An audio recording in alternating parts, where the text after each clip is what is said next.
नमस्कार प्यारे बच्चों, आज हम 5वीं कक्षा की उड़ान कार्य पुस्तिका में से इंग्लिश की 11 से 16 तक की वर्कशीट फिल करेंगे। तो चलिए शुरू करते हैं।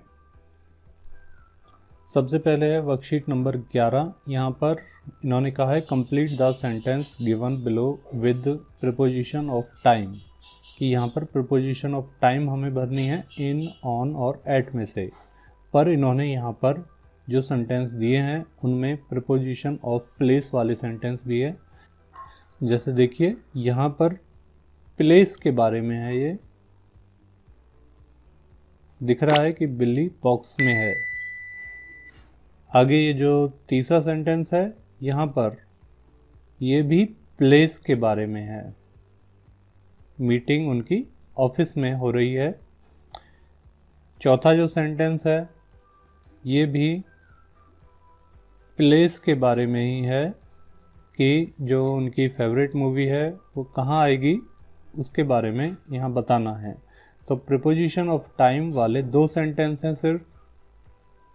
यहाँ पर हमें टाइम के हिसाब से प्रीपोजिशन भरनी है और ये जो अंतिम है यहाँ पर भी हमें टाइम के हिसाब से प्रीपोजिशन भरनी है। तो इन्हें भरने से पहले हम इन, ऑन और एट को प्रीपोजिशन ऑफ टाइम के रूप में किस तरह से प्रयोग करेंगे इसे एक बार समझ लेते हैं। तो प्रीपोजिशन ऑफ टाइम में सबसे पहले है एट। एट नून, निश्चित समय अगर दिया है तो उसके लिए एट का प्रयोग होगा। At noon, at midnight, at 5 PM, at 4 AM, at 3:30 PM या AM कुछ भी हो सकता है। यहाँ यह बात ध्यान रखनी है, एट नून और नाइट के साथ भी एट होता है। अगर मॉर्निंग और इवनिंग है तो इनके साथ इन आएगा, इन मॉर्निंग, इन इवनिंग। जब हम किसी महीने के बारे में बात करेंगे तो उसके साथ भी इन आएगा, इन जनवरी, इन अगस्त। अगर हम किसी साल के बारे में बात करेंगे तो उसमें भी इन का प्रयोग होगा। अगर हम मौसम के बारे में या ऋतु के बारे में बात करेंगे तो यहाँ भी इनका प्रयोग होगा, इन समर, इन विंटर। आगे है ऑन। ऑन का प्रयोग दिन के लिए किया जाता है, जैसे on Sunday, on Monday, on Friday. कोई तारीख है उसके साथ भी ऑन का प्रयोग होगा, ऑन 15 जुलाई। तो इनका आप स्क्रीनशॉट ले लीजिए और अपनी नोटबुक में इन्हें नोट कर लीजिए। चलिए फिर से हम अपनी वर्कशीट पर चलते हैं। तो यहाँ पहला सेंटेंस है the cat is dash the box. बिल्ली कहाँ है? तो हमें दिखाई दे रहा है कि बिल्ली बॉक्स के अंदर है, तो यहाँ पर आएगा इन द बॉक्स। यह है प्रीपोजिशन ऑफ प्लेस है, स्थान के बारे में है। आगे है the shop closes dash midnight. तो हमने अभी पढ़ा था मिडनाइट के साथ एट का प्रयोग होता है। तीसरा सेंटेंस है I have a meeting dash the office. Meeting कहाँ है? ऑफिस में, इन द ऑफिस। ये भी प्रीपोजिशन ऑफ प्लेस है। दूसरा सेंटेंस जो था उसमें जो हमने एट भरा है वो प्रीपोजिशन ऑफ टाइम है। चौथा सेंटेंस है my favourite movie will be on TV tonight. मेरी फेवरेट मूवी टीवी पर आएगी आज रात को। पांचवा सेंटेंस है the bus will stop hair dash 5:45। निश्चित समय के बारे में यहाँ पर बताया गया है, इसलिए यहाँ पर एट आएगा, एट 5:45। बस 5:45 पर यहाँ रुकेगी। निश्चित समय यहाँ पर दिया गया है, इसलिए एट का प्रयोग हुआ है। चलिए अब आगे चलते हैं। यहाँ है use comma and inverted comma. ये जो यहाँ सेंटेंस दिए हैं इसमें हमें कॉमा और इन्वर्टेड कॉमा का प्रयोग करना है। तो यहाँ पर पहला सेंटेंस जो दिया है my father was born on December 1, 1975। तो यहाँ कॉमा का प्रयोग यहाँ तारीख के बाद में हुआ है, यहीं कॉमा आएगा इस सेंटेंस में और कहीं नहीं आएगा। इसको हम सेम ऐसा ही लिख देंगे। इसके आगे है द एप्पल्स, ऑरेंजेस, बनानाज। तो यहाँ पर एप्पल्स के बाद कॉमा आएगा, ऑरेंजेस के बाद भी कॉमा आएगा, बनानाज के बाद एंड आ गया है इसलिए यहाँ कॉमा नहीं आएगा। तो यहाँ 2 जगह कॉमा आएगा। आइए इसे लिख लेते हैं। The apples, oranges, banana and grapes are ripe. इसे इस तरह से लिख लेंगे। इसके आगे है तीसरा sentence, my favourite animals are lions, whales and fox. इसमें भी लॉयंस के बाद कॉमा आएगा, वेल्स के बाद कॉमा नहीं आएगा क्योंकि यहाँ एंड आ गया है। चलिए इसे भी लिख लेते हैं। My favourite animals are lions, whales and fox.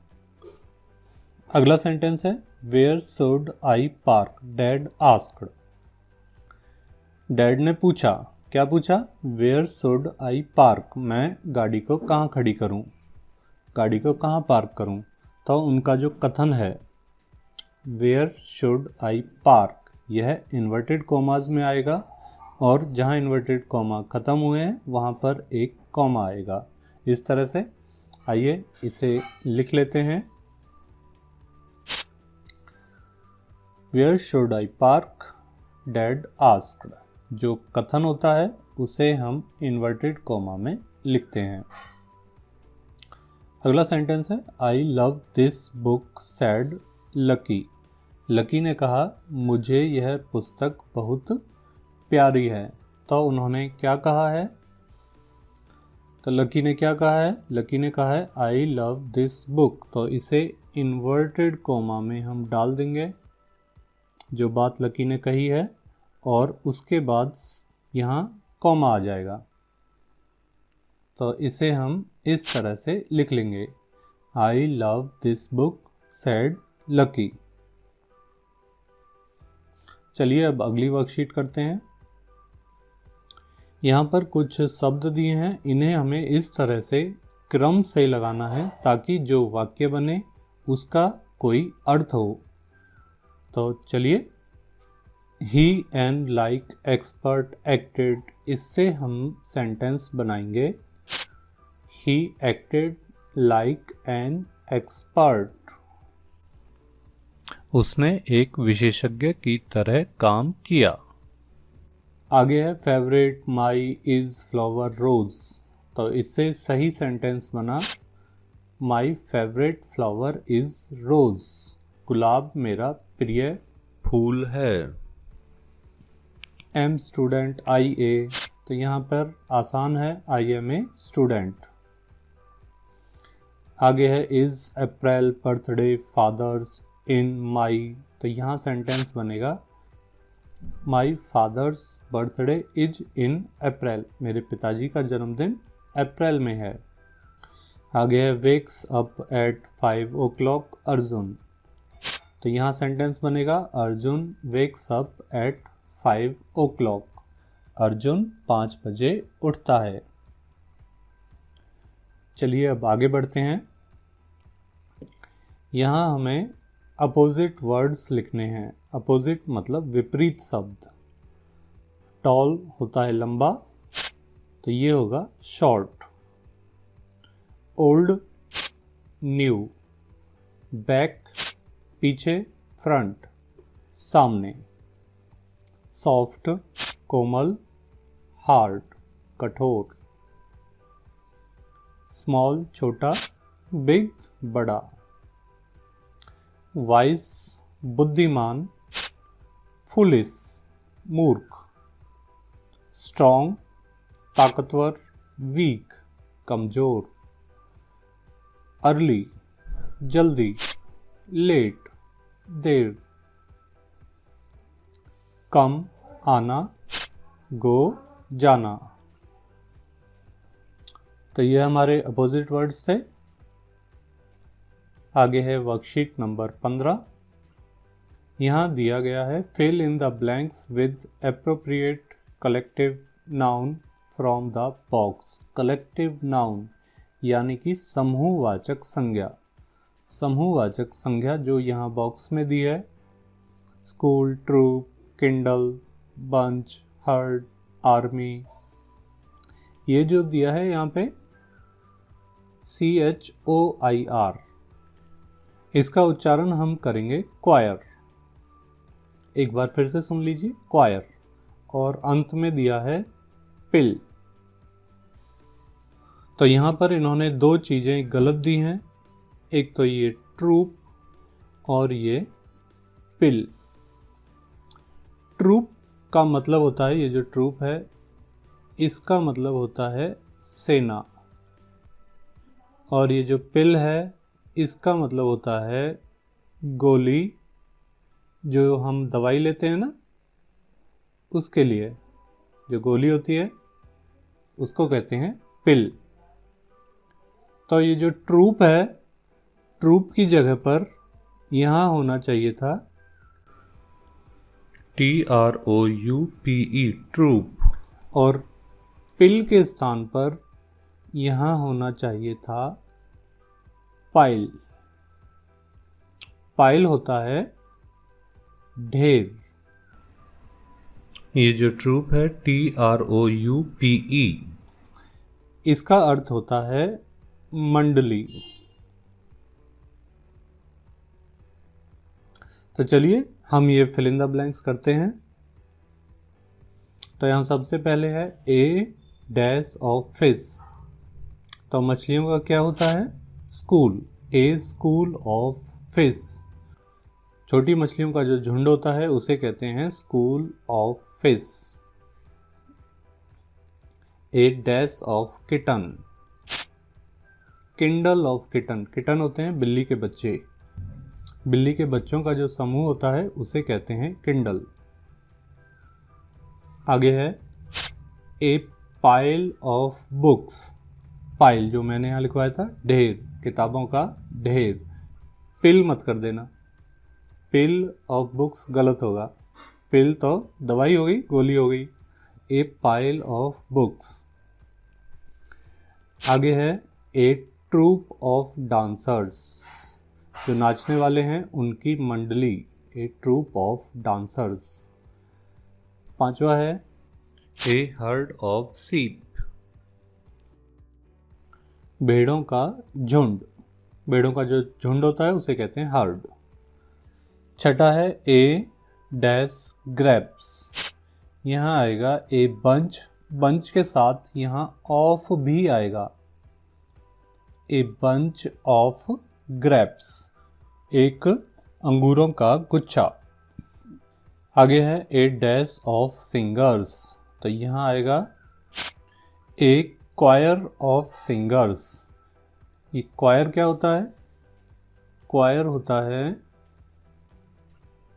गायक मंडली, गाने वालों की जो मंडली होती है उसे कहते हैं क्वायर। अगला सेंटेंस देखते हैं एन डैश ऑफ सोल्जर्स। तो यहाँ आएगा army, an army of soldiers, एक सैनिकों की सेना।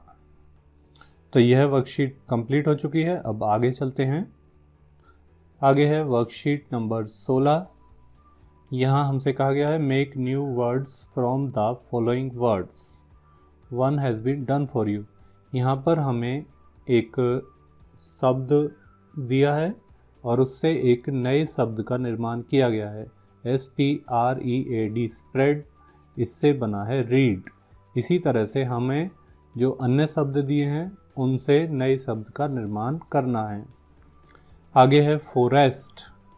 तो यहाँ REST, रेस्ट बन जाएगा नया शब्द।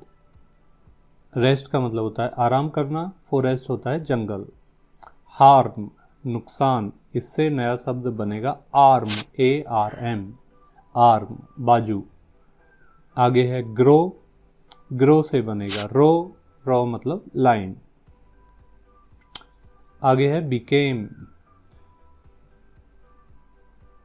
बिकेम, यहाँ हमारे दो शब्द बनेंगे बी और केम, बी और केम। वट, वट से भी दो शब्द बनेंगे, एक तो हैट और दूसरा शब्द यहाँ बनेगा एट, 88। आगे है सेल। सेल से हमारा शब्द बनेगा हॉल, HALL हॉल और ALL ऑल। टोल्ड, टोल्ड से नया शब्द बनेगा हमारा ओल्ड और साथ ही साथ यहाँ पर TO टू भी बना और OLD ओल्ड भी बना। तो आज के लिए बस इतना ही। उम्मीद है आपको यह वीडियो पसंद आई होगी। अन्य विद्यार्थियों के साथ भी इस वीडियो को साझा करें। धन्यवाद।